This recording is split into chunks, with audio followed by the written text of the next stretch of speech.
Imagine a world of endless grass, a sea of green and gold stretching to the horizon. This was the vast, fractured heart of Asia in the 12th century, a land of scattered, warring tribes. From this crucible of conflict, one man would emerge to unite them all and unleash a force that would reshape the world. His name was Temujin, but history would know him as Genghis Khan. Before he rose to power, the map of Asia was a complex patchwork of kingdoms and empires. But watch as this map begins to change, as one color, the color of the Mongols, begins to bleed across the continent, starting a chain reaction that would build the largest contiguous land empire in history. How did a nomadic people from the steppes achieve such a staggering feat? The answer lies in the creation of one of the most formidable military forces ever seen, the Mongol war machine. At the very core of Mongol military supremacy was the warrior on horseback. But these were no ordinary cavalry. The Mongol horse archer was a master of his craft, trained from childhood to shoot with deadly accuracy while galloping at full speed. They could twist in the saddle, firing backwards at a pursuing enemy, a move that became their terrifying signature. Their weapon of choice was the composite bow, a marvel of engineering made from sinew, horn, and wood, capable of launching arrows with incredible force and range. But their true genius lay in their tactics. The most famous was the feigned retreat. Mongol squadrons would charge, engage briefly, and then pretend to break and flee in disarray. Lured into a chase, the overconfident enemy would break formation, stretching their lines thin. Just when they thought victory was in their grasp, the trap would spring. On a signal, the retreating Mongols would turn as one, showering the disorganized pursuers with a storm of arrows, while hidden reserves charged in from the flanks to annihilate them. This wasn't chaos. It was a carefully choreographed dance of death, controlled by a rigid system of discipline. Across the chaos of the battlefield, Mongol commanders used a sophisticated system of colored banners, flags, and horns. Every signal had a precise meaning, allowing them to maneuver tens of thousands of warriors with the precision of a single unit. This level of coordination across vast distances was unheard of at the time and gave them a decisive edge in every major battle. But the Mongols' greatest weapon was not their bow or their horse, it was fear. Genghis Khan understood human psychology and wielded terror with surgical precision. Before a single arrow was fired, Mongol envoys would arrive at the gates of a city. They carried not a declaration of war, but an ultimatum, a simple and terrifying choice. Surrender and you will be spared. Resist and you will be utterly destroyed. To the rulers of a fortified city, this often sounded like a hollow threat. But the Mongols made sure their threats were credible. Cities that chose to resist faced a fate so horrific that the stories alone were enough to make others capitulate. Survivors were sometimes intentionally allowed to escape, becoming living warnings, spreading tales of the Mongols' ruthlessness. They spoke of pyramids of skulls, of entire populations put to the sword, of rivers running red. This wasn't random cruelty, it was calculated psychological warfare. The message was clear: resistance is futile. By making an example of one, 10 others would surrender without a fight, saving Mongol lives and resources. The policy was brutally effective. As the empire expanded, the mere rumor of the Mongol hordes approach was often enough to cause cities and kingdoms to lay down their arms, opening their gates to the conquerors.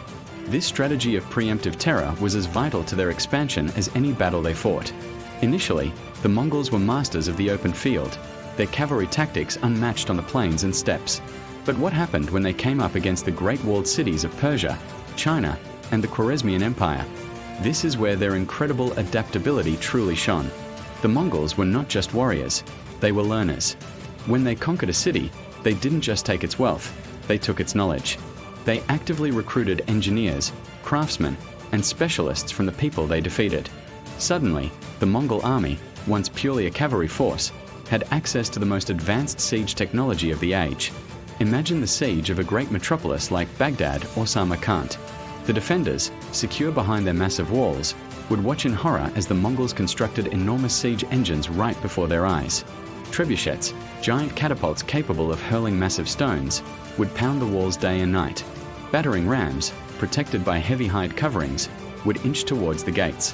Towering siege towers, filled with archers, would be rolled up to the ramparts, allowing the Mongols to fight on equal terms with the wall's defenders.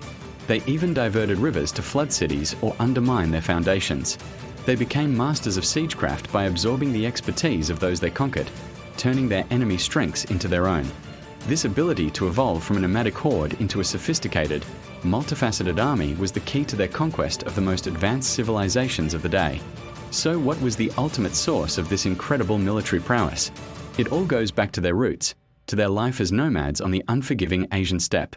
The nomad's life is one of constant movement, resilience, and self-sufficiency. This lifestyle translated directly into a unique military advantage. Unlike traditional sedentary armies, the Mongol army had no need for slow, cumbersome supply lines. Their supply train was all around them. Each warrior traveled with a string of horses, providing fresh mounts and a source of food on the move.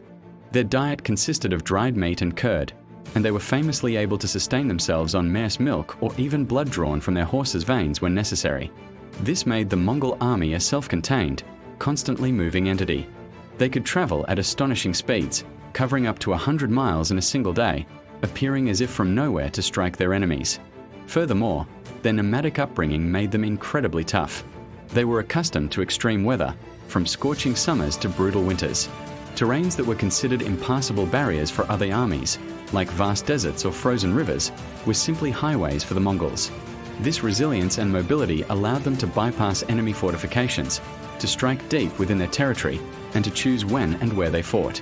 Their entire way of life was a military training ground, forging an army that was tougher, faster, and more adaptable than any of its rivals. In the end, what Genghis Khan created was more than just an army. It was a revolution in warfare. He took the scattered, feuding tribes of the steppe and forged them into a disciplined, unified force. He combined the unmatched mobility of nomadic horsemen with sophisticated psychological warfare and the most advanced siege technology of the era. He turned their nomadic lifestyle into their greatest strategic asset, creating an army that could move faster, endure more, and strike harder than any other. Look at the map now.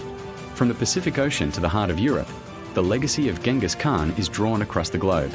He and his successors built an empire that facilitated the Silk Road, connected east and west like never before, and forever changed the course of world history. It was an empire born of the steppe, built with horse and bow, and cemented with a military genius that remains studied and admired to this day. His strategies prove that innovation, discipline, and a deep understanding of your enemy can allow even the most unlikely of powers to rise up and dominate the world. Thanks for watching. If you enjoyed this journey into the past, be sure to like, subscribe, and hit the notification bell for more stories from history.